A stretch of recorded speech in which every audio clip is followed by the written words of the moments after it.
Hello everyone and welcome to my channel, The Real Super Sam. Today is a new top 5 best stories list and I hope you enjoy. Killer Croc is another Batman villain I love seeing. With the more appearances he has, the better I think his character has gotten. Waylon Jones was born with a genetic skin condition, making him look like a human crocodile, which over the years have gotten so much worse he sometimes looks like a dinosaur. On the inside though, Croc can be a gentle soul and usually just wants to be left in peace. He has been treated unfairly growing up and mostly looks for ways to get back at the world for that. Though some of my favorite Killer Croc stories are when he's forced to do something wrong even though he didn't ever want to. Like the Two Fish Stories video, this list has times Killer Croc was seen as a pure sewer monster who wants to be king, or being misunderstood and sympathetic. And with that said, here are the top 5 best Killer Croc tales to me. Number 5, Interlude III. This story was a one-shot in Batwoman New 52, issue 21. This Killer Croc story picks up after his last appearance, where he turned into an even bigger monster and almost destroyed Gotham City. Killer Croc, to become king of the species Hydra, he must complete the task of killing Batwoman.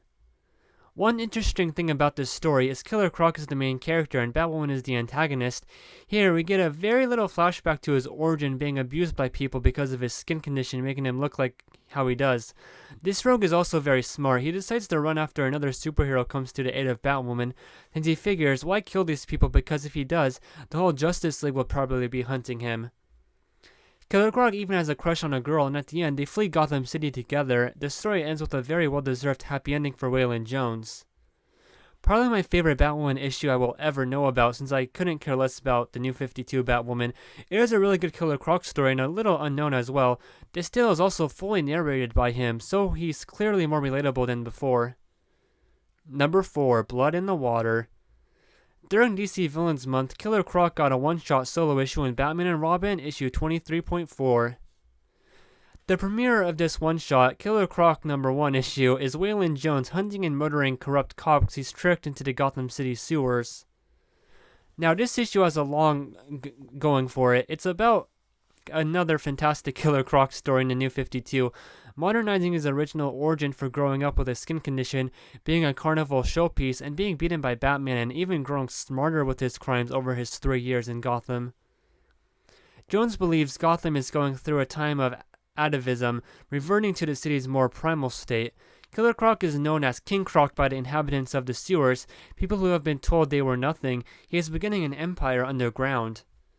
The main cop here, named Boone, used to be Killer Croc's friend as growing up. With his weird skin, being bullied, the cop was always nice to him, told him he could be king one day. Waylon killed everyone but Boone, who accidentally fell off a ledge onto impalement, having Croc crush his skull soon after, as a sort of avenging. I've seen more than one person put this as their favorite Killer Croc story, and I can see why. There's a lot of Croc action, his origin, and a bunch more modern, and it has a great story and it's a really fun quick read. Is titled The Beast Beneath. This is a short story that was part of Detective Comics issues 808 to 810. This and the rest of this list are classic post-crisis Killer Croc tales. This is made up of 3 small stories at the end of the issues. Killer Croc is becoming more feral again, eating every living thing he can find, quickly becoming more beast than man. Of course, Waylon doesn't want this and goes to a doctor for help, restrains himself long enough not eating her to get a cure, and it works. He even looks more human again, and even feels like himself. Of course, the big theme of this is Killer Croc looking like a monster and freaking everyone out, but then surprising people when he doesn't attack them, like here when he leaves some security guard alive. Most of the time, people see him and shoot first, ask questions later. You feel for this rogue, especially since in this tale we can read his thoughts. Killer Croc is suffering every moment he goes through this monstrous change. He regrets having to eat creatures, but over time the animal instinct catches up to him, and he becomes more crocodile than man, especially the ending, that's all I'll say. An amazing look at Killer Croc, and exactly why you should look at this villain as much more than just another reptilian rogue. Number 2, Requiem for a Killer. This is another one-shot issue in Batman 471. Waylon Jones has been living peacefully in the sewers for a while with others, and has been accepted into this sort of secondary family underneath the city. Here he finds kindness, peace, friends, and even a type of love. He is finally being able to be happy. But soon, that place will get flooded out, forcing everyone to leave. The Batman breaks into Killer Croc's new place and tries to warn them all, but Killer Croc attacks Bats before he can speak, and at that, the rushing water comes heading towards them all. This time, Killer Croc is much more reasonable and relatable here. You feel happy for him right away as he's finally come to a peaceful place where he can live forever. Unfortunately, because of a misunderstanding and bad history, he ignores Batman's words and just starts attacking him. In the end, that's okay, since Killer Croc, so to say, sacrifices himself for everyone to delay the flooding of the area long enough for his friends to leave, but he gets completely buried in all the rubble and rushing water. Killer Croc is also much more easy to root for here, since he never goes out of his way to attack anybody who doesn't, besides Batman who first attacks him, so to say. Well, I guess in the situation, you have to read it. Of course, it was a good sight to see. Killer Croc at peace and happy with the family after all the torture and crud he's gone through. In fact, it's like he shouldn't even be called Killer in here. In the end, Croc and Batman work together to save innocents, definitely being one of my favorite Croc scenes ever. And number 1, Beauty and the Beast. This is a one-shot in the Joker's Asylum series, of course, the Killer Croc comic. The story begins with Killer Croc escaping his chains in Arkham by biting his hands clean off. He escapes and gets found by a guy who takes care of him while his hands heal back. In return, he wants Croc's help in making him a big-time gangster. This works, and by taking care of people in their way, the guy, Edgar, here becomes the big dog.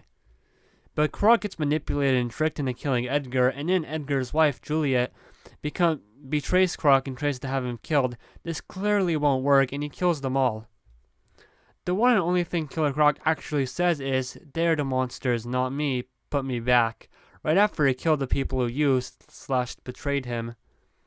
This is the most sympathetic Killer Croc has been, and he's just been manipulated and tricked into committing villainous acts. Sure, this artwork has him look much more crocodile-like, but he's much more human and caring than the normal-looking people who took him in.